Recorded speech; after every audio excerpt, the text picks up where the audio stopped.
Tejido cartilaginoso. Es un tejido sólido, semirrígido, de superficie elástica y lisa. Determina el soporte, conforma cavidades articulares y sirve de modelo de parte del esqueleto.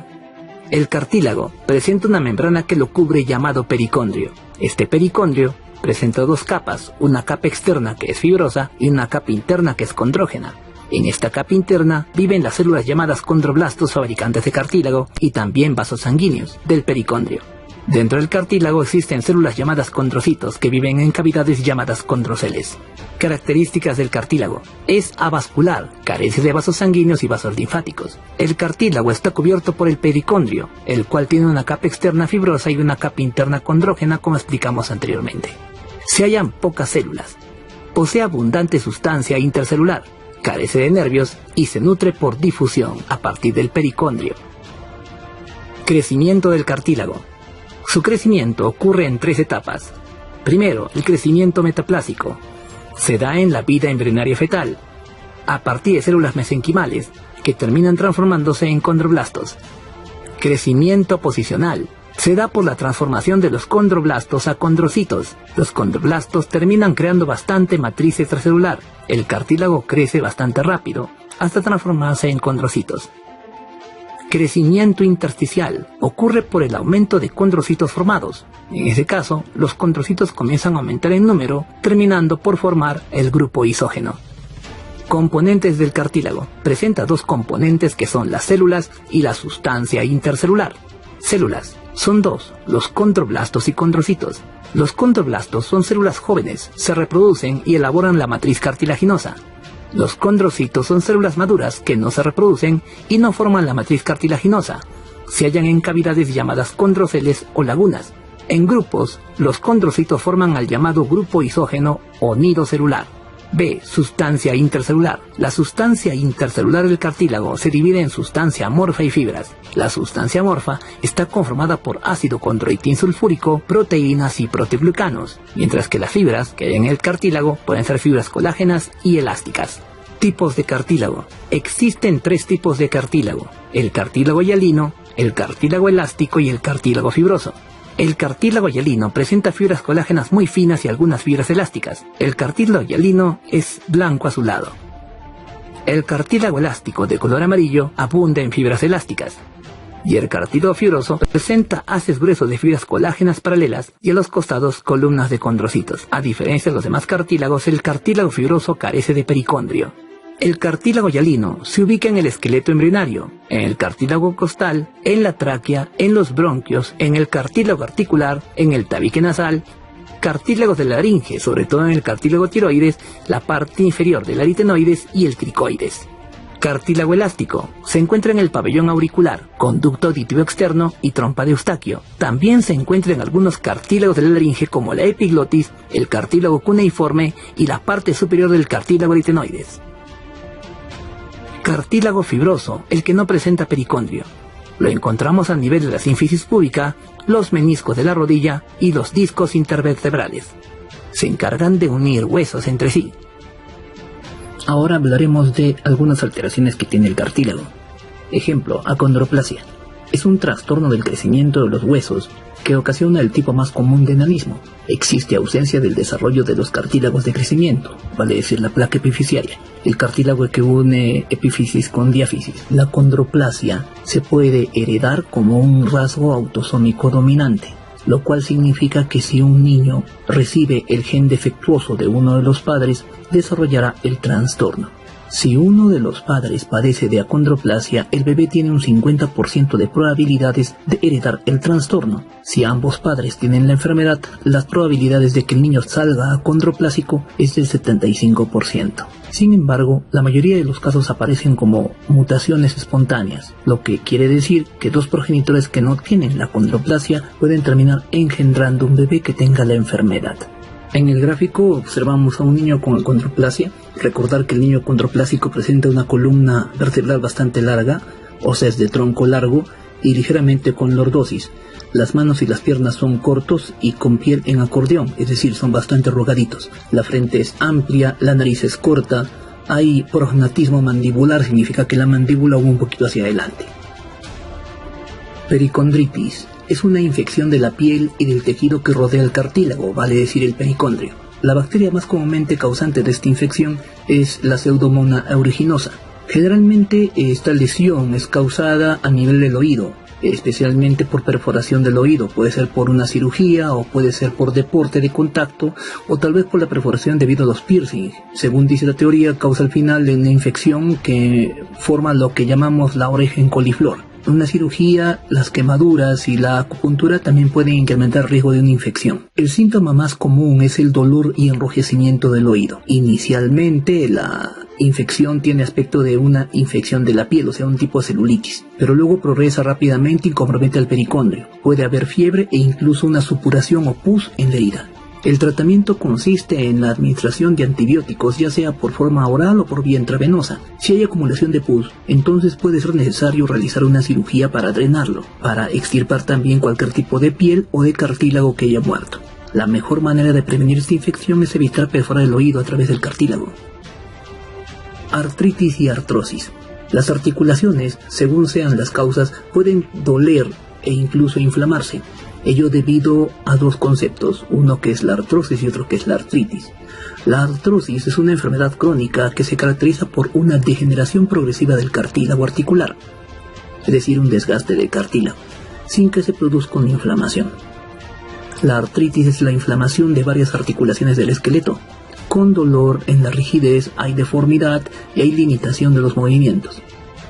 Es importante aclarar que todas las articulaciones sometidas a un sobreesfuerzo, como es el causado por el sobrepeso, por ejemplo, aumenta el riesgo de lesiones en las mismas. Estas dolencias afectan articulaciones móviles también llamadas sinoviales. Hay una diferencia entre artritis y artrosis. La artritis, como indicamos, es una inflamación de la membrana sinovial, con enrojecimiento y deformidad de la misma. Hay dolor, rigidez, deformidad y limitación de movimiento. Afecta a casi todas las articulaciones del cuerpo. Puede ser muñecas, nudillos, manos, pies, codos, hombros, caderas, columna, rodillas y tobillos. La artritis es de origen autoinmune o también puede ser de origen infeccioso. Afecta generalmente a gente joven, desde los 25 a 55 inclusive. Por lo tanto puede afectar tanto a jóvenes como a adultos. Los síntomas son dolor característico de tipo sistémico, es decir, de todo el cuerpo. El dolor suele durar durante todo el día y empeora con el reposo y es más intenso durante la noche. El dolor articular va mejorando con la actividad física y aparece rigidez matutina. Por lo tanto, el paciente en la mañana duele sus articulaciones, pero en cuanto comienza a movilizarse, el dolor va disminuyendo. En el caso de la artrosis, hay destrucción y desgaste del cartílago. Las localizaciones más frecuentes de la artrosis son en las manos, en la columna, en la cadera, las rodillas y el primer dedo de los pies. Es muy raro que aparezca en otros sitios, o sea, el dolor es más localizado. Ocurre, como dijimos, por desgaste de la articulación, sobrepeso, por ejemplo, futbolistas o deportistas. Afecta generalmente a personas adultas mayores de 40 años. Los síntomas son dolor de carácter localizado, generalmente en la articulación afectada. Aparece cuando sometemos a las articulaciones a un esfuerzo como estar de pie, caminar o alguna actividad con las manos. El dolor articular va mejorando con el reposo y empeora con la actividad. No aparece rigidez matutina. Ruptura de meniscos. Se refiere a un desgarro o rotura del cartílago amortiguador o menisco de la rodilla. El menisco es un pedazo de cartílago fibroso en forma de C localizado en la rodilla, sobre la epífisis proximal de la tibia.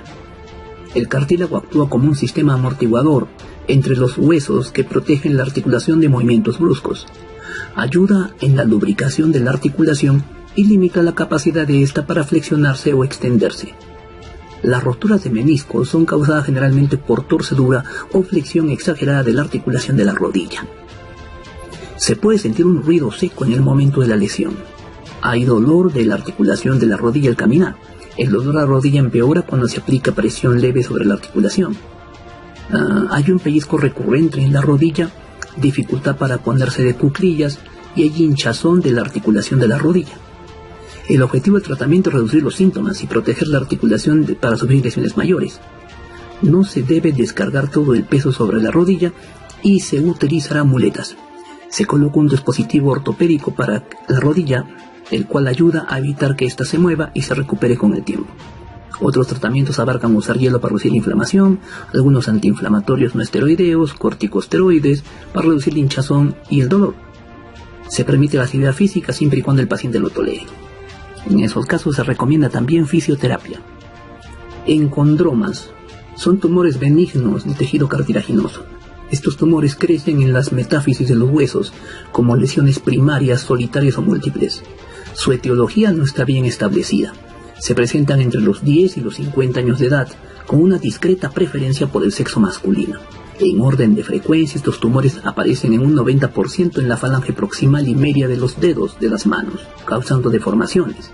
Una de estas es la enfermedad de Ollier. Es el desarrollo de múltiples encondromas o tumores distribuidos predominantemente de forma unilateral o asimétrica en las metáfisis de los huesos largos de las manos. Fin del tema. Por su atención, gracias.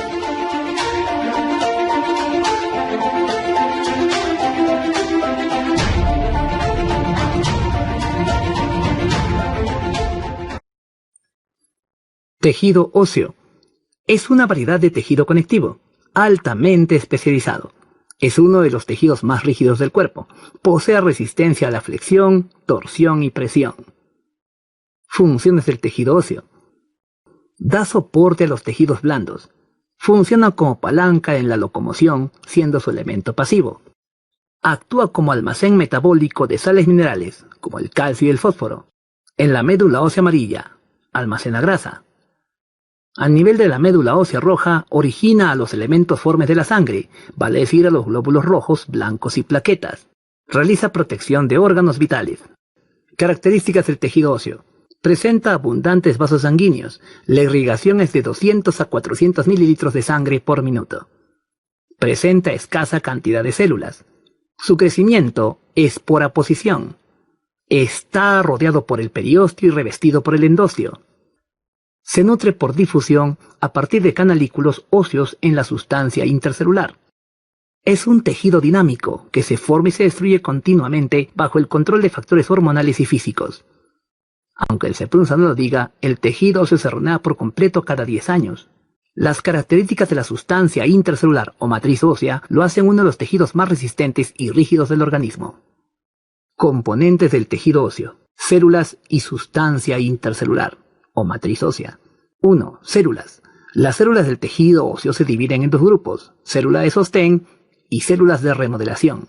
La célula de sostén se dividen en osteoblastos y osteocitos. Los osteoblastos son células jóvenes que elaboran la sustancia intercelular y realiza la osteogénesis. Sintetiza fosfatasa alcalina. Se transforma luego en osteocito. Osteocitos son células maduras y representativas del tejido óseo. Se hallan en una cavidad llamada osteoplasto u osteocele.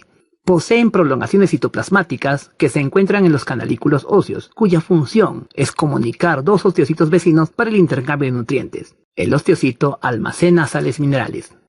B. Células de remodelación. Osteoclastos. Son células que pertenecen al sistema retículo endotelial, RES.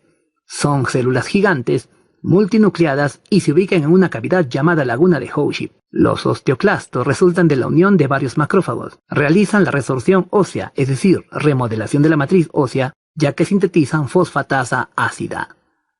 2. Sustancia intercelular. También llamado matriz ósea, se divide en dos porciones: en la sustancia amorfa y las fibras. La sustancia amorfa constituye el 5% de la matriz y presenta dos componentes que son la porción orgánica e inorgánica. La porción orgánica constituye el 30%, es producida por los osteoblastos y está formado por ácido condroitín sulfúrico, proteoglicanos y glucoproteínas. A la porción orgánica también se le conoce como oseína, la cual antes de calcificarse se llamaba sustancia osteoide. Porción inorgánica constituye el 70% de la sustancia amorfa. Está formada por sales inorgánicas como el fosfato de calcio, en un 85%, también llamado hidroxiapatita, carbonato de calcio, 10% y otras sales 5%. Fibras. Abarcan el 95% de la matriz ósea y está constituida principalmente de fibras colágenas. Los vasos sanguíneos y nervios viajan por un conducto llamado conducto de Havers. Observes el gráfico, la cantidad de fibras colágenas que presenta el tejido óseo. Membranas del hueso. Existen dos membranas que son el periósteo y el endostio. El periósteo es el revestimiento externo del hueso. Está formado por tejido conectivo denso y regular, periósteo fibroso, y por fibras colágenas, fibroblastos y células mesenquimales, periósteo osteógeno. Este último permite el crecimiento del hueso en grosor y la reparación de fracturas. Fibras de Sharpey, también llamadas fibras perforantes, son haces de fibras colágenas que nacen del periósteo e ingresan a la matriz ósea adyacente. Son parte de la capa fibrosa exterior del periósteo. Penetran en las laminillas concéntricas e intersticiales exteriores del tejido óseo compacto. También se utilizan para unir al músculo al periósteo del hueso mediante la fusión con el periósteo fibroso y el hueso subyacente. Endósteo es el revestimiento interno del hueso a nivel del canal medular, conducto de Havers, conducto de Volman y trabéculas óseas. Clasificación. El tejido óseo se clasifica en dos partes que son tejido óseo esponjoso y tejido óseo compacto. El tejido óseo esponjoso, formado por una red de fibras tridimensionales de proyecciones óseas interconectadas llamadas trabéculas, formadas por laminillas óseas, y son consideradas las unidades anatómicas del tejido óseo esponjoso. Las trabéculas contienen a la médula ósea roja, se localiza en huesos cortos, planos y en las epífisis de huesos largos. Tejido óseo compacto está formado por los sistemas de Havers u ostionas, que son las unidades estructurales del tejido óseo compacto.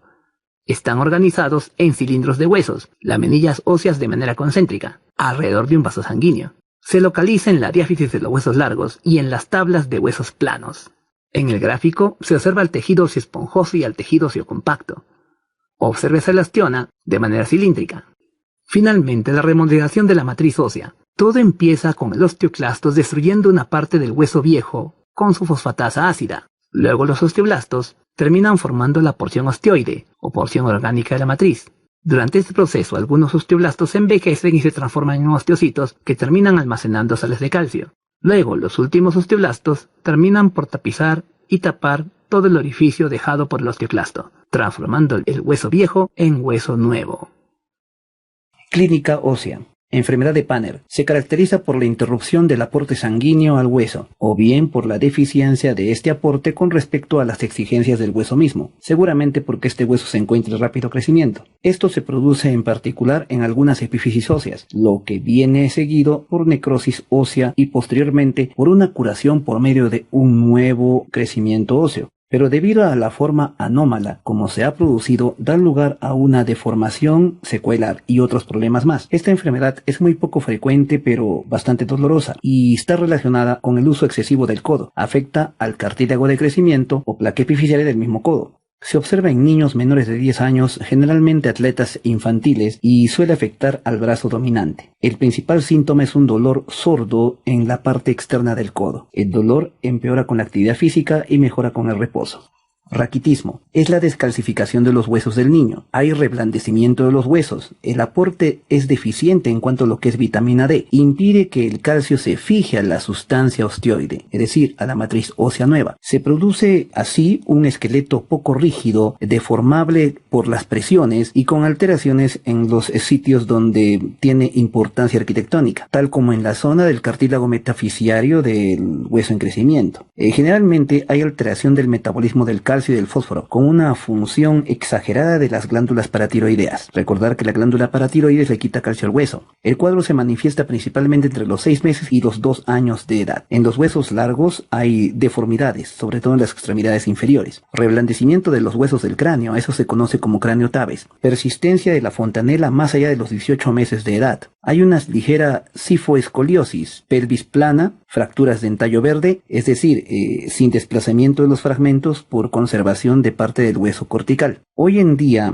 es bastante raro, pero aún sigue existiendo casos de raquitismo. Existe una forma de raquitismo de base genética, resistente a la vitamina D como tratamiento. Se llama hipofosfatemia familiar, con pérdida exagerada del fósforo por una falla renal. En estos casos, la masa ósea generalmente está conservada, pero hay un gran aumento de la porción osteoide.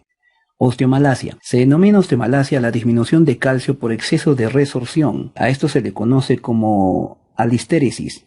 Generalmente este proceso ocurre en adultos. Se presenta principalmente en embarazadas a nivel de la pelvis y la columna. Puede haber signos de hiperparatiroidismo. La osteomalacia también puede ocurrir en pacientes con insuficiencia renal crónica debido a que el riñón deficiente ya no activa la vitamina D. Osteoporosis. Esta enfermedad hace que los huesos se debiliten y se vuelvan quebradizos, en tal medida que una caída o incluso una leve torsión o una leve tensión, como el agacharse o toser, puede causar una fractura. Las fracturas relacionadas con la osteoporosis ocurren con mayor frecuencia en la cadera, muñeca y en la columna vertebral. El hueso es tejido vivo y se descompone y se reemplaza constantemente. La osteoporosis ocurre generalmente cuando la generación de hueso nuevo termina siendo más lenta que la pérdida de hueso viejo. La osteoporosis afecta a hombres y a mujeres de todas las razas, pero las mujeres blancas y asiáticas, especialmente las mujeres mayores posmenopáusicas, son las que corren mayor riesgo. Los medicamentos, la dieta saludable y los ejercicios con pesas pueden ayudar a la prevención de la pérdida de tejido óseo y a fortalecer los huesos débiles. Fin del tema. Por su atención, gracias.